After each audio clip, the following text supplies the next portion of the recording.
Assalamualaikum warahmatullahi wabarakatuh. Selamat pagi anak-anak. Jumpa kembali dengan Bu Lutfi. Di video kali ini kita akan belajar tentang tema 7, subtema 3, peristiwa mengisi kemerdekaan, pembelajaran 1, 2, dan 3.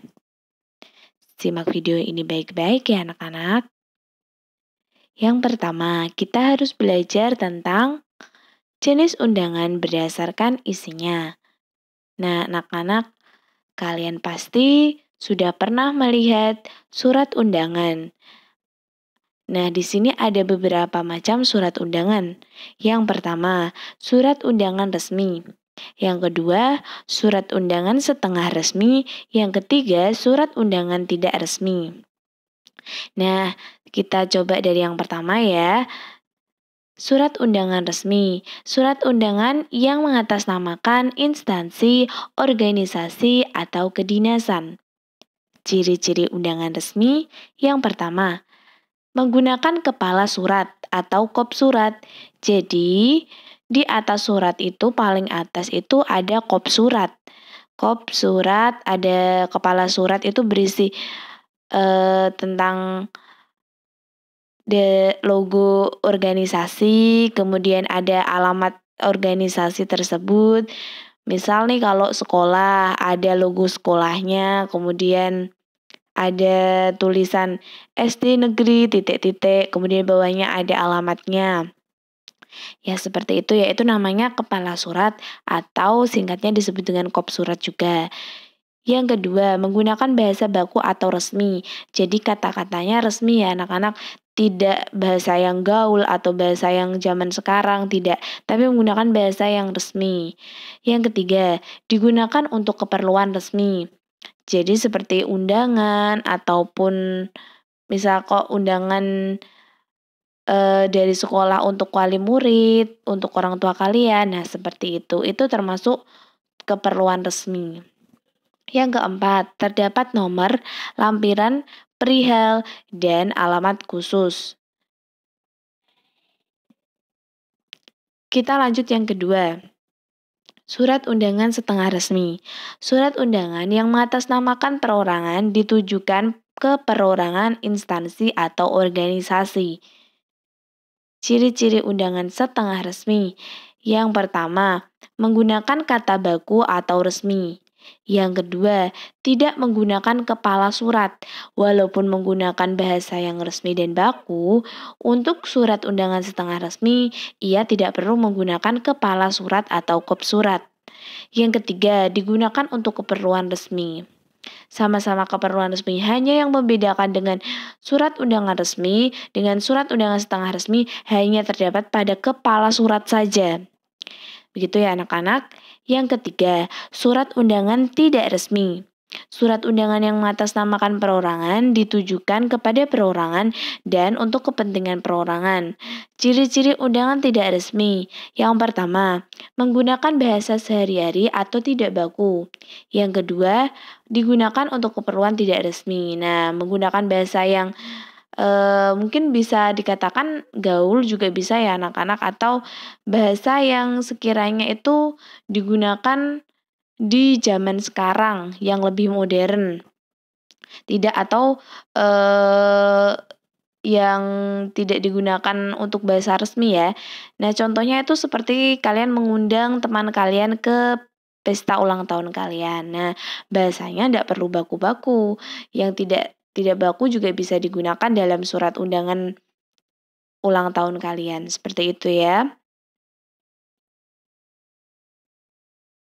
Nah, di sini Ibu berikan contoh yang resmi ya, itu di situ bedanya ada kop surat, organisasi siswa induk SMA bla bla bla bla jalan bla bla bla bla, kemudian di garis bawah seret.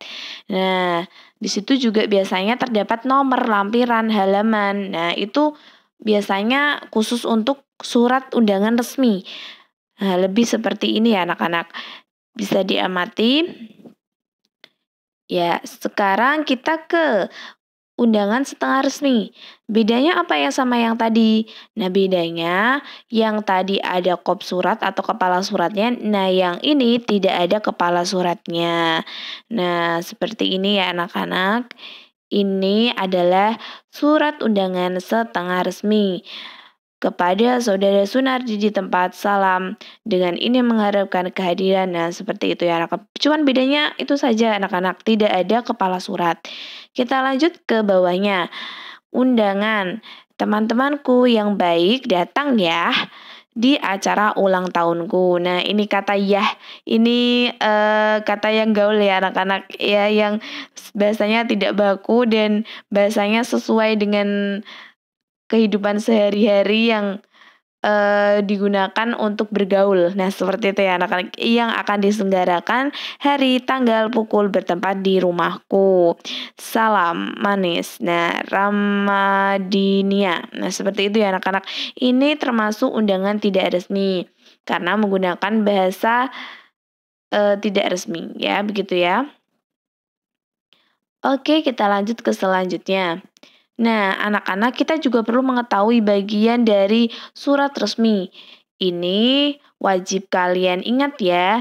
Tadi apa anak-anak yang paling atas namanya? Iya, kepala surat. Ada logonya, itu logo bintang ya. Ada tulisan organisasinya, pemerintah daerah Dusun Mentari, Kelurahan Senja, Kecamatan Lembayung. Nah, itu organisasinya. Kemudian ada alamatnya. Nah, itu satu bagian dari kepala surat. Kemudian kita lanjut ke bawah. Kepada yang terhormat, Dusun Mentari, Kelurahan Senja, Kecamatan Lembayung. Nah, itu adalah nama dan alamat tujuan. Sudah? Kita lanjut dengan hormat. Dengan ini kami mengharapkan kehadiran. Oh, ini berarti dengan hormatnya ini merupakan pembuka surat ya. Kemudian isi, hari, waktu, tempat, keperluan. Nah, yang selanjutnya ada penutup surat. Demikian surat undangan ini kami sampaikan. Sekian dan terima kasih. Nah, itu penutupan. Namanya juga penutupan. Pasti ada kayak kata mengakhiri ya anak-anak ya. Dan mengucapkan terima kasih. Kemudian yang selanjutnya ada tempat dan tanggal surat. Nah, di sini sudah tertera ya tempat dan tanggal suratnya. Yang terakhir, pembuat surat. Siapa pembuat suratnya? Kepala Dusun Menteri, jangan lupa tanda tangannya. Dr. Andes Hindra Sanubaya. Nah, seperti itu ya anak-anak. Kita lanjut ke berikutnya. Peristiwa menyublim. Menyublim merupakan peristiwa perubahan wujud benda dari padat menjadi gas. Salah satu benda yang mengalami peristiwa menyublim adalah kapur barus. Ini sudah pernah belum dibahas ya, dari mulai tema 7 subtema 1 itu sudah ada ya tentang peristiwa menyublim. Nah, peristiwa menyublim ini contohnya kapur barus karena dia dari perubahan padat menjadi gas. Lama-lama dia mengecil. Begitu ya anak-anak. Nah, oke, di sini Bruti punya contoh. Yang pertama ada es kering atau dry ice. Es kering merupakan gas karbon dioksida yang dibekukan menjadi padatan. Jadi dia diproses agar menjadi es kering batu ya. Pada temperatur ruang, es ini akan menguap menjadi karbon dioksida. Jadi dia dibentuk bekuan es. Namun ketika dia berada di suhu ruangan biasa, dia akan mengalami penguapan menjadi karbon dioksida. Anak-anak pernah lihat pertunjukan nggak? Biasanya ada asap-asap. Nah, itu biasanya bisa menggunakan es kering atau dry ice. Jadi padatan-padatan batu kering yang dilemparkan ke panggung, kemudian dia akan berasap. Nah, atau misal kalian pernah menghadiri acara pernikahan, keponakan atau teman orang tua kalian. Nah, itu biasanya ada saat pengantin masuk itu ada saksofon masuk, kemudian ada asap-asap. Nah, itu mereka menggunakan es kering. Jadi padatan-padatan batu es kering yang kalau ditaruh di suhu ruangan biasa dia akan mengasap. Nah, seperti itu ya anak-anak. Itu contoh dari menyublim. Jadi bukan es batu yang cair ya, tapi karena dia dari karbon dioksida, dia akan mengalami penguapan, iya betul, penguapan karena berada di suhu temperatur ruangan. Nah, oke, kita lanjut ke berikutnya. Ada salju. Salju merupakan wujud kristal dari air. Ketika terkena suhu udara, kristal akan berubah menjadi uap air tanpa melalui proses mencair. Jadi anak-anak, ini kalian pernah tidak anak-anak melihat salju? Nah, ini di bagian daerah bangsa-bangsa yang musimnya salju ya anak-anak. Jadi kalau kalian biasanya bisa menyimak di televisi. Nah, oke. Nah, salju ini merupakan wujud kristal dari air. Nah, bentuknya itu sebenarnya ada butiran kristal ya anak-anak, kalau kalian amati ada bekuan-bekuannya.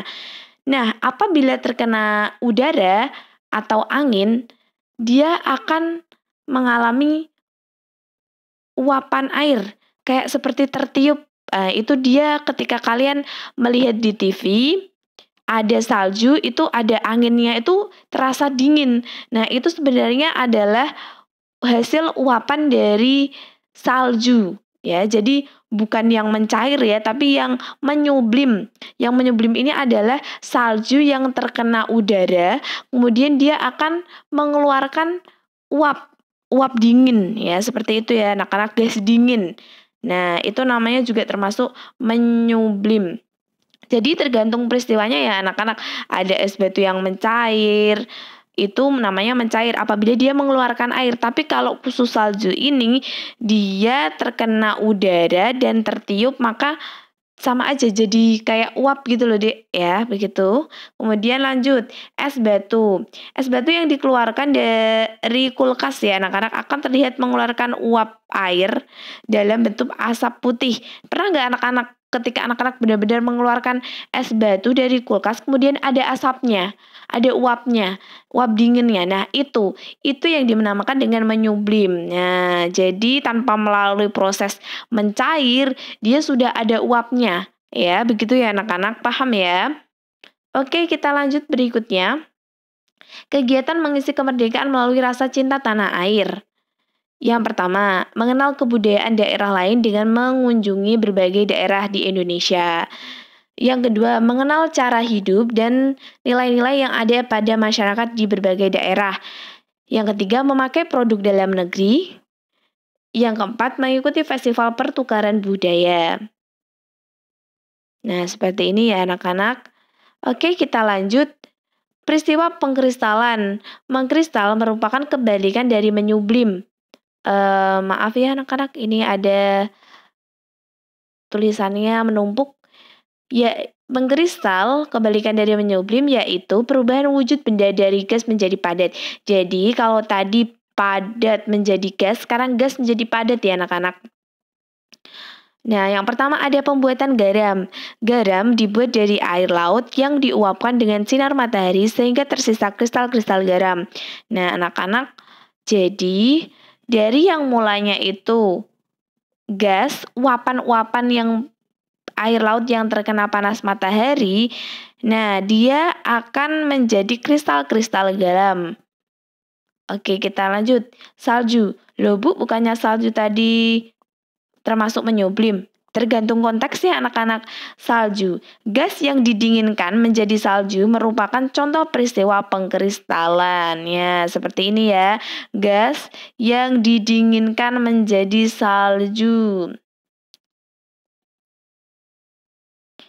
Oke, kita belajar ke seni rupa daerah. Seni rupa merupakan sebuah ekspresi seni yang diwujudkan dalam karya yang bisa dilihat dan diraba.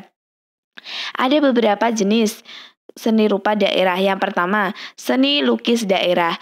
Merupakan seni menggambar objek-objek yang berupa tumbuhan, hewan, manusia, pemandangan untuk menimbulkan perasaan keindahan. Yang kedua, ada seni patung daerah. Merupakan seni membuat bentuk manusia atau hewan dengan bahan lunak atau keras. Teknik pembuatannya ada dua, yaitu membentuk dan meraut atau memahat. Ya anak-anak, memahat dipahat menggunakan palu, kemudian dipukul-pukul sampai membentuk lekukan-lekukan yang diinginkan. Itu memahat.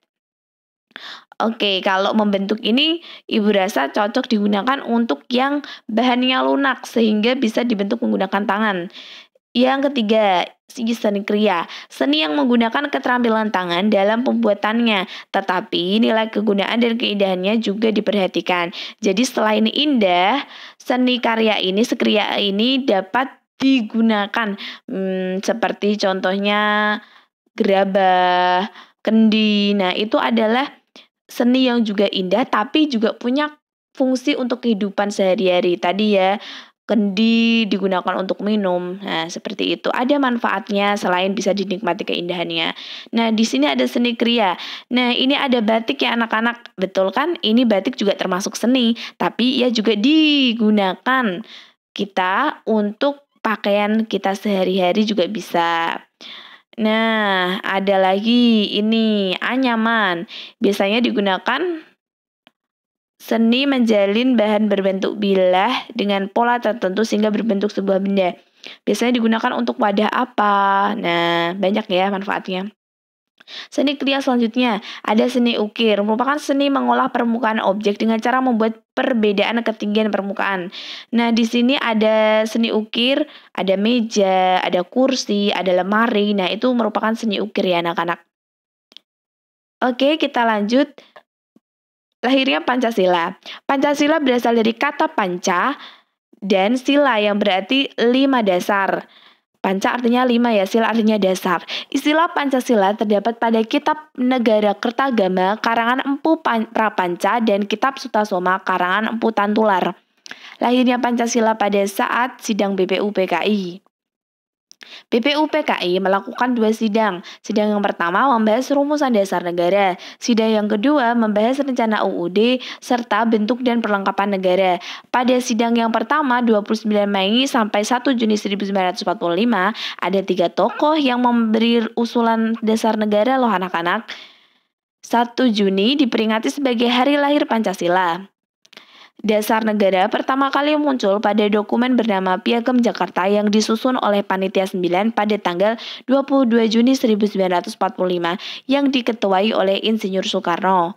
Saat itu rumusan dasar negara yang pertama adalah ketuhanan dengan kewajiban menjalankan syariat Islam bagi pemeluk-pemeluknya. Karena Indonesia ini terdiri dari beberapa agama sehingga kalimat itu dirasa kurang pas dan akhirnya dirombak sesuai kesepakatan menjadi sila pertamanya yang seperti kalian dengar saat ini adalah 1. Ketuhanan yang Maha Esa. Jadi dulunya itu ketuhanan dengan kewajiban menjalankan syariat Islam bagi pemeluk-pemeluknya.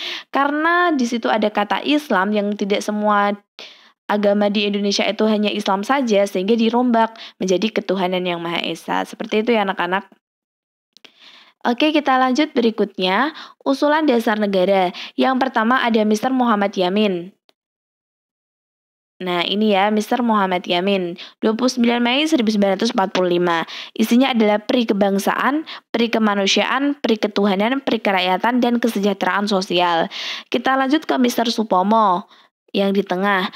Persatuan, kekeluargaan, keseimbangan lahir dan batin, musyawarah, keadilan rakyat. Jadi itu sumbangan usulan dari Supomo mengenai dasar negara.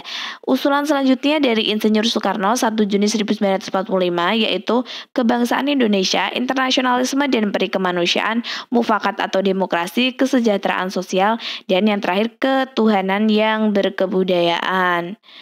Nah, itu tadi 3 usulan-usulannya ya anak-anak. Nah, tadi berarti kalau usulan-usulan berarti sudah melakukan yang namanya musyawarah, diambil pendapat yang paling baik, itu namanya musyawarah. Nah, sebelum kita mengenal musyawarah, kita akan mengenal namanya gotong royong. Nilai-nilai yang terkandung dalam gotong royong, yang pertama kebersamaan, 2 persatuan, 3 rela berkorban, 3 tolong menolong, dan terakhir sosialisasi. Apa saja ya manfaat gotong royong? Yang pertama, membuat pekerjaan yang berat menjadi ringan. 2 mempersingkat waktu pengerjaan. 3 menumbuhkan sikap kebersamaan dan tolong menolong. 4 menjalin hubungan sosial yang harmonis. 5 meningkatkan rasa persatuan dan kesatuan. Nah, itu ya. Kita lanjut ke yang musyawarah. Cara yang baik dalam menyampaikan pendapat itu bagaimana ya? Yang pertama, sampaikan pendapat dengan baik, jelas, dan sopan. 2. Hargai dan hormati pendapat orang lain. 3. Carilah titik temu dari berbagai pendapat dengan bijaksana. 4. Apabila keputusan telah diambil, harus menerima dengan sepenuh hati dan tanggung jawab. Yang terakhir, laksanakan hasil keputusan. Kemudian apa saja manfaat dari musyawarah? Yang pertama, dapat memecahkan masalah yang sulit yang tidak dapat diselesaikan diri sendiri. Yang kedua, memperoleh petunjuk pendapat yang paling baik. Yang ketiga, memberikan dorongan masyarakat agar hidup rukun. Yang keempat, memilih pemimpin atau pengurus. Oke, Ibu rasa cukup sekian materi dari Ibu. Apabila kalian kurang paham, silakan disetel ulang, ditonton ulang agar kalian mengerti. Sekarang silakan kerjakan penugasan berikut di buku tugas tema kalian beserta soalnya. Khusus untuk nomor 3 tidak perlu digambar ya anak-anak. Lanjut aja ditulis soalnya. Nomor 3 itu karena ketutupan itu tulisannya bagian surat undangan resmi, di samping disebut juga dengan ini namanya apa. Tadi sudah Ibu jelaskan ya.